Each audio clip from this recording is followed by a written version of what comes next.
मंडळी, ठरलं तर मग या मालिकेच्या आजच्या म्हणजेच 3 फेब्रुवारीचा भाग खूपच महत्त्वाचा ठरतो. आजच्या पूर्ण एपिसोड कोर्टरूम ड्रामावर आधारित आहे आणि अनेक धक्कादायक वळणं पाहायला मिळतात. अशाच रोज मालिकेचे अपडेट्स आणि रिव्ह्यू पाहण्यासाठी चॅनलला आत्ताच सबस्क्राईब करा. एपिसोडची सुरुवात अर्जुनपासून होते. अर्जुन इन्स्पेक्टर सावंतांना विचारतो की नागराज किल्लेदार आज कोर्टात हजर होणार का. रविराज स्पष्टपणे सांगतो की कोणत्याही परिस्थितीत नागराजला जामीन मिळता कामा नये. पण इन्स्पेक्टर सांगतात की नागराज स्वतःला निर्दोष असल्याचं सांगत वकील शोधतोय. हे ऐकून रविराज प्रचंड चिडतो. याचवेळी अर्जुनला एक महत्त्वाची माहिती मिळते.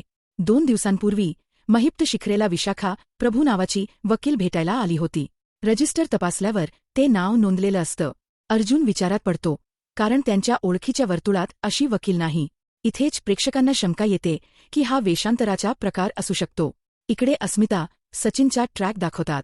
अस्मिता काळजीने सचिनला फोन करते, पण तो मुद्दाम फोन उचलत नाही. नंतर कॉल बॅक करून आजारी असल्याचं नाटक करतो. अस्मिता जरी रागात असली तरी तिची काळजी स्पष्ट दिसते. मात्र सचिन मनातल्या मनात स्वतःचा डाव यशस्वी होत असल्याचा आनंद घेत असतो. अशा ट्विस्टने भरलेल्या अपडेट्ससाठी चॅनलला सबस्क्राईब करायला विसरू नका. पुन्हा कथा नागराजकडे वळते. जेलमधून त्याला वकील शोधण्यासाठी बाहेर काढलं जातं. तो अनेक वकिलांना फोन करतो, पण कोणीही केस घ्यायला तयार नसतं. शेवटी भालेराव नावाचा वकील केस घ्यायला तयार होतो, पण अट घालतो. कोर्टात नागराजने एक शब्दही बोलायचा नाही. कोर्टात सुनावणी सुरू होते. नागराजचा वकील त्याला प्रतिष्ठित व्यक्ती म्हणून मानतो आणि जामिनाची मागणी करतो. त्यानंतर अर्जुन जोरदार युक्तिवाद करतो. तो सांगतो की नागराजने 22 वर्षांपूर्वी कट रचला होता आणि सुमनचं अपहरण केलं होतं. फोन लोकेशन आणि व्हिडिओ पुरावे कोर्टात सादर केले जातात. मात्र नागराजचा वकील फारच चतुर निघतो. तो हे सगळे पुरावे फेक किंवा एडिटेड असू शकतात असा दावा करतो. लोकेशनबाबतही तो वेगळाच अर्थ लावतो. जज अर्जुनला थेट विचारतात, ठोस पुरावा आहे का? तेव्हा अर्जुन सुमनला साक्षीसाठी बोलावतो. घाबरलेली सुमन धीर एकवटून सगळं सत्य सांगते. नागराजने तिला किडनप केल्याचं आणि सगळं कबूल केल्याचं ती स्पष्टपणे सांगते.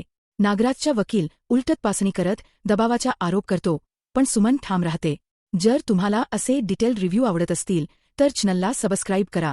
एपिसोड शेवटी मोठ्या टेन्शनवर संपतो. एवढे पुरावे असूनही नागराज कसा सुटतो हा प्रश्न प्रेक्षकांच्या मनात राहतो. पुढच्या भागाच्या प्रोमोमध्ये अर्जुन नागराजला बजावतो, एका गुन्ह्यातून सुटलास पण सगळ्यांतून नाही. एकूणच आजचा भाग महत्त्वाचा होता. पुढच्या भागात काय होणार, नागराजवर आणखी कोणता गुन्हा सिद्ध होणार हे पाहणं रंजक ठरणार आहे. तोपर्यंत मंडळी, ठरलं तर मग या मालिकेच्या पुढील अपडेटसाठी पुन्हा भेटूया. अशाच रोज व्हिडिओसाठी चॅनलला लाईक, शेअर आणि सबस्क्राईब करा. धन्यवाद.